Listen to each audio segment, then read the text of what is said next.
Hello बच्चा बड़ी, कैसे हो आप। इस वीडियो में मैं आपको क्वेश्चन नंबर 4 सिखाने वाला हूं पार्टनरशिप फाइनल अकाउंट्स का। तो तैयार होके बैठ जाइए। क्वेश्चन नंबर 4 थोड़ा छोटा क्वेश्चन है, काफ़ी बड़ा नहीं है। From the following trial balance of Meera and Madhav prepare blah blah blah blah blah. मैं सीधा एडजस्टमेंट पे जंप करूंगा। क्लोजिंग स्टॉक बचपन से आता है आपको, trading credit, balance sheet asset, provide for doubtful debts. ठीक है बेटा, तो डेटर्स पे एक डॉट लगा दिया मैंने, doubtful debts. Reserve for discount on debtors, last जो क्वेश्चन था उसमें बहुत डिटेल में समझाया है, तो वहां से अभी डिटेल में बार बार नहीं समझाऊंगा, इफेक्ट्स बता दूंगा आपको। तो वापस डेटर पे डॉट लगा देते हैं, ये रहा 2000 रुपया। Create, I am sorry 3%। Lease hold premises का वैल्यू दिया है, नॉर्मली डिप्रिसिएशन देते हैं, यहां पे वैल्यू दिया है 1,00,000 रुपया। ट्रायल बैलेंस में 1,10,000 है और अभी बोल रहे हैं 1,00,000, मतलब 10,000 से वैल्यू कम हो गया है। Outstanding expenses of printing and stationery is 500, तो प्रिंटिंग एंड स्टेशनरी पे डॉट लगा दिया। अब मैं क्वेश्चन पढ़ रहा हूं, तो मुझे दिख रहा है परचेज रिटर्न है, तो परचेज पे डॉट लगा देता हूं, और सेल्स रिटर्न भी है तो सेल्स पे डॉट लगा देता हूं। एडवर्टाइजमेंट में कुछ तो दिया है, उसको हम हिडन एडजस्टमेंट बोलेंगे, जब वहां पे आएंगे तो मैं आपको बताऊंगा। और भी एक इंटरेस्टिंग बात है, आउटस्टैंडिंग रेंट ट्रायल बैलेंस में है। अरे बाप रे, नॉर्मली तो आउटस्टैंडिंग एडजस्टमेंट में होता है, पर यहां पे ट्रायल बैलेंस में, तो इसका एक नोट मैं आपको डिक्टेट करूंगा। तो फॉर्मेट बनाइए और मेरे साथ सॉल्व करने की शुरुआत करिए। हेडिंग लिखेंगे, in the books of Meera and Madhav. Meera and Madhav, okay.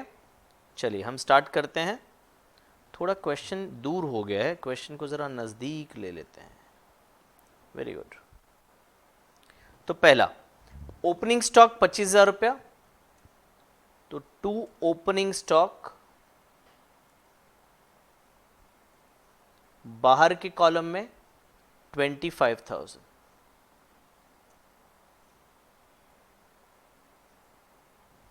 फिर डेटर्स 80,500, सो बैलेंस शीट आ गई मेरी, और बैलेंस शीट में थोड़ा जगह छोड़ के डेटर्स 80,500, ओके। चलिए उसके बाद नेक्स्ट क्या है, बिल रिसीवेबल है, एसेट्स में जाएगा, और परचेजेस है ट्रेडिंग डेबिट में। तो मैं परचेजेस पहले लिख लेता हूं, टू परचेजेस, और इनर कॉलम में लिखेंगे 2,08,500। उसके बाद बिल्स रिसीवेबल है जो एसेट में जाएगा 10,000। तो डेटर्स के बाद हमेशा 3-4 रो छोड़ दो, हाँ। और फिर आ गया आपका बिल्स रिसीवेबल, और बिल रिसीवेबल है 10,000 रुपया, ओके ठीक है। नेक्स्ट, बिल रिसीवेबल के बाद परचेजेस हो गया। रिटर्न्स, यानी ये कौन सा रिटर्न है, सेल्स रिटर्न है, तो क्रेडिट साइड पे मैं बाय सेल्स लिख लेता हूं, और फिर लेस सेल्स रिटर्न जो कि है 1,000 रुपए। उसके बाद कैरेज इनवर्ड, कैरेज इनवर्ड किस पे होता है, जब हम रॉ मटेरियल खरीदते हैं तब जो ट्रक वाले को फ्रेट वगैरह देते हैं उसको कैरेज इनवर्ड बोलते हैं, तो वो ट्रेडिंग अकाउंट में डेबिट होता है। कैरेज आउटवर्ड यानी गुड्स जब बाहर जा रहे हैं, बाहर कब जाते हैं, जब हम सेल करते हैं, तो सेल करते हैं तब जब हम फ्रेट इनकर करते हैं कस्टमर तक गुड्स पहुंचाने का, उसको कैरेज आउटवर्ड बोलते हैं, और उसको पीएनएल में लिखते हैं। So carriage inward trading, carriage outward PNL, तो दोनों है यहां पे, इनवर्ड और आउटवर्ड। परचेजेस के बाद एक रो ब्लैंक छोड़ दूंगा, कैरेज इनवर्ड है 3,000 रुपए, और फिर पीएनएल में टू कैरेज आउटवर्ड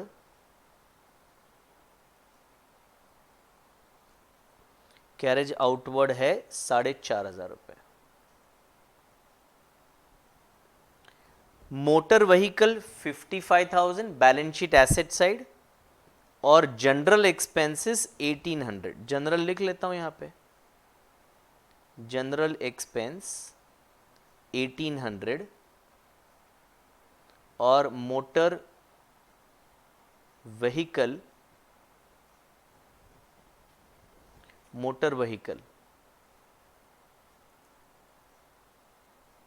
कोई एडजस्टमेंट नहीं है, डेप्रिसिएशन नहीं है उसमें, तो बाहर लिख दिया 55,000। ओके, उसके बाद जनरल एक्सपेंसेस हो गया। एक्सपोर्ट ड्यूटी, तो एक्सपोर्ट ड्यूटी किस लिए होता है बेटा? जब हम गुड्स एक्सपोर्ट करते हैं इंडिया से बाहर, तो क्या करते हैं? फिनिश गुड्स एक्सपोर्ट करते हैं ना, तो यानी सेल्स से रिलेटेड एक्सपेंस हो गया और उसको पीएनएल में लिखते हैं। इंपोर्ट ड्यूटी, जब हम कुछ मंगाते हैं, क्या मंगाओगे? Raw material. तो जब हम कुछ मंगा रहे हैं तब जो ड्यूटी देना होता है उसको इंपोर्ट ड्यूटी बोलते हैं और उसको ट्रेडिंग में लिखते हैं। तो import duty trading, export duty PNL. तो export duty 900 rupees, export duty 900। चलिए अभी आ जाते हैं एडवर्टाइजमेंट। तो एडवर्टाइजमेंट हमने पे किया 4,800 रुपए। हमारा ये ईयर कौन सा है? 18-19, अप्रैल 18 से मार्च 19 ये हमारा ईयर है। तो ये एक टाइमलाइन जरा बना रहा हूं मैं। हाँ, ये हो गया आपका 1 अप्रैल 18 और ये आपका हो गया 31 मार्च 19। ओके, हमने एडवर्टाइजमेंट 3 साल के लिए पे किया है और कितना? 48,000 3 साल के लिए। और पे कब किया है?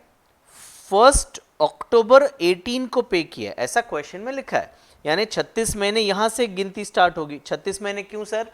3 महीने है इसलिए। तो 36 महीने का हमने 48,000 पे किया है। अब इसमें से हमारा जो पीरियड है वो तो सिर्फ 6 महीने है, अक्टूबर, नवंबर, दिसंबर, जैन, फरवरी, मार्च। यानी ये जो 32 मंथ्स है, 30 मंथ्स जो है वो प्रीपेड है। 30 महीने का एडवर्टाइजमेंट हमने एडवांस में दे के रखा है। तो इधर एक वर्किंग बनाते हैं। प्रीपेड कितना है? 48,000 डिवाइड बाय 36 इंटू 30। तो 6 5s और 6 6, 6 8s और 8 5s, तो यानी 40,000 जो है वो प्रीपेड है। 40,000 क्या है बेटा? प्रीपेड है एडवर्टाइजमेंट। इधर वापस गड़बड़ हुआ। एडवर्टाइजमेंट कितना है? 48,000 है, 4,800 है। क्या गड़बड़ चल रहा है मेरे को नहीं समझता। आई एम सॉरी। तो जीरो का गड़बड़ हो गया वापस, 48,000 नहीं है, बाकी सब सेम है, सिर्फ फिगर्स में गड़बड़ हो गया है। 4,800 ये हो गया आपका। अच्छा हुआ अभी पता चल गया है ना। 4,800 डिवाइड बाय 6, तो ये 800 और ये 4,000 हो जाएगा बेटा। ठीक, I hope you are clear now. 4,800 में से 4,000 प्रीपेड है, अगले साल का है, और इस साल का जो 6 महीने का है वो सिर्फ और सिर्फ 800 रुपये है। कैसे 800 सर? तो 4,800 में से 4,000 निकाल दोगे तो 800 इस साल के बचेंगे। I am sorry for this mistake again, I will take care next time it doesn't happen. So to advertisement, inner column में मैंने लिख दिया 4,800 और अब लिखा लेस प्रीपेड। प्रीपेड 4,000, तो बाहर लिख दें बेटा 800, और प्रीपेड का सेकेंड इफेक्ट होगा बैलेंस शीट में। प्रीपेड एडवर्टाइजमेंट कितना? 4,000 रुपया। ओके, चलिए अमाउंट को ध्यान से पढ़ना पड़ेगा। प्रिंटिंग एंड स्टेशनरी 1,200 रुपीज, तो ये तो पीएनएल में डेबिट कर दूं मैं। To printing and stationery 1,200। Okay, अब क्या है? ड्राइंग्स है मीरा और माधव 3,500 और 2,000, तो मैंने इधर कैपिटल लिखा capital, Meera add net profit less drawings, फिर माधव एड नेट प्रॉफिट और less drawings. So this is 3,500 and this is 2,000. Okay.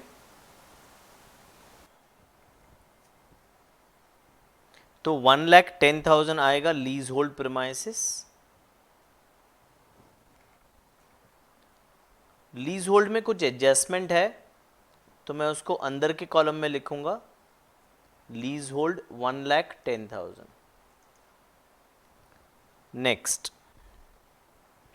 Cash at bank 45 और फर्नीचर 8,300. तो पहले फर्नीचर लिख दूं.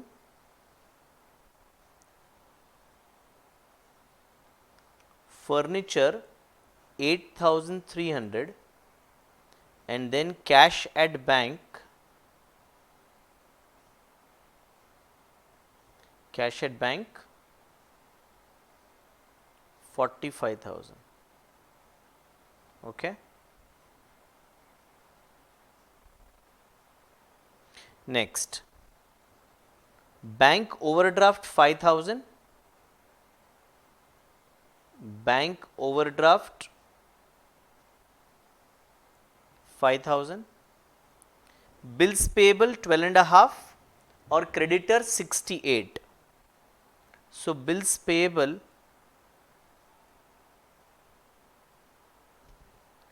12.5 और creditors 68. ओके. चलिए नेक्स्ट क्या है. सेल्स है 325. सेल्स 325 और उसमें से 1,000 लेस कर देंगे तो सेल्स नेट अमाउंट आ गया 324. सेल्स हमने पहले लिख दिया था. आगे आगे आउटस्टैंडिंग रेंट और अनपेड वेजेस. अभी एक नोट लिखो, मैं डिक्टेट करता हूं. if an item which normally comes in adjustment appears in trial balance, then P&L or trading account effect is already given. We have to give only balance sheet effect. ठीक है, ये note लिख लिया आपने. अभी समझ लीजिए, रेंट, आउटस्टैंडिंग और आउटस्टैंडिंग वेजेस नॉर्मली एडजस्टमेंट में आते हैं. तो हम इसके दो इफेक्ट क्या देते हैं, हम इसको एक्सपेंस में ऐड करते हैं और बैलेंस शीट लायबिलिटी में शो करते हैं. इस क्वेश्चन में ये दोनों चीजें ऑलरेडी ट्रायल बैलेंस में आ गई है, एडजस्टमेंट में नहीं है. यानी कि ट्रेडिंग और पीएनएल में जो ऐड करने का इफेक्ट होता है वो ऑलरेडी हो चुका है. तो अभी हमें सिर्फ लायबिलिटीज में लिखने का इफेक्ट ही देना है. ओके. तो आउटस्टैंडिंग रेंट और आउटस्टैंडिंग वेजेस 2,000 और 1,500. आउटस्टैंडिंग रेंट 2,000 रुपए and outstanding wages 1,500. Next, capital 75 equal capital है बेटा दोनों का, 75 और 75. ठीक है. और अभी एक चीज बच गया है जो है परचेज रिटर्न. परचेज रिटर्न कितना है बेटा, 1,000 रुपया है. तो less purchase return, less return 1,000 रुपया.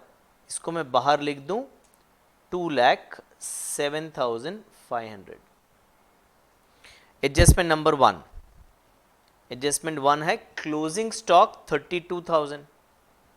तो बाय क्लोजिंग स्टॉक 32,000 और इसको बैलेंस शीट एसेट साइड पे हम लिख देंगे क्लोजिंग स्टॉक 32,000. चलिए नेक्स्ट आ गया आपका प्रोविजन फॉर डाउटफुल डेट्स 2,000 है. तो provision for doubtful debts 2,000 less new RDD 2000, ये मैं लेस करके अंदर ही लिख दूंगा 78,500। अब बैड डेट्स में ये क्वेश्चन में कुछ भी नहीं था तो मैं फॉर्मेट नहीं बनाया हूं, इधर लिख दिया न्यू RDD 2000 रुपये। ओके बेटा, चलिए create reserve for discount on debtors 3%। तो अभी जो डिस्काउंट, जो डेटर्स का अमाउंट आया 78,500 का, वो 78,500 पे हम 3% क्रिएट करेंगे। So less new reserve for discount 2355, और ये माइनस करके बाहर लिखूं तो 76,145 आ जाता है बेटा। हम जब डेटर से पैसा कलेक्ट करेंगे तो हमें इतना पैसा कम मिलेगा, तो ये हमारा नुकसान है।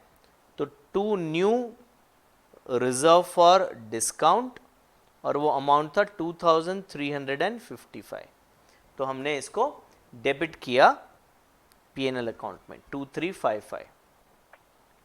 अब लीज होल्ड प्रीमाइसिस 1,00,000 रुपया है, 1,10,000 ट्रायल बैलेंस में है और बाहर बोल रहे हैं 1,00,000 वैल्यू है। इसका मतलब 10,000 से मेरा जो वैल्यू है वो कम हो गया, लेस डेप्रिसिएशन। तो पीएनएल में मैंने डेबिट कर दिया बेटा to depreciation on leasehold. कितना आएगा डेप्रिसिएशन? 10,000 रुपये आएगा। चलो लास्ट एडजस्टमेंट की ओर बढ़ रहे हैं। प्रिंटिंग एंड स्टेशनरी आउटस्टैंडिंग 500 है, तो ये हमने इनर कॉलम में लिखना भूल गए थे, ये डॉट नहीं किया था हमने क्या? हाँ जी, डॉट नहीं किया था। तो इधर मैं 1200 और ऐड 500, यानी बाहर के कॉलम में आ गया आपका 1700 और आउटस्टैंडिंग प्रिंटिंग एंड स्टेशनरी ये हुआ 500। ठीक है, ये हमारा लायबिलिटी है। तो अभी सब कुछ हो गया बेटा, तो क्लोज करते हैं। पहले देख लें बाहर सारे फिगर्स लिखे हैं कि नहीं। कैपिटल तो बाद में लिखेंगे, ये सब हमने लिख दिया है। चलिए, तो फिर अभी क्रेडिट साइड बड़ा दिख रहा है, 324 और 32, 356,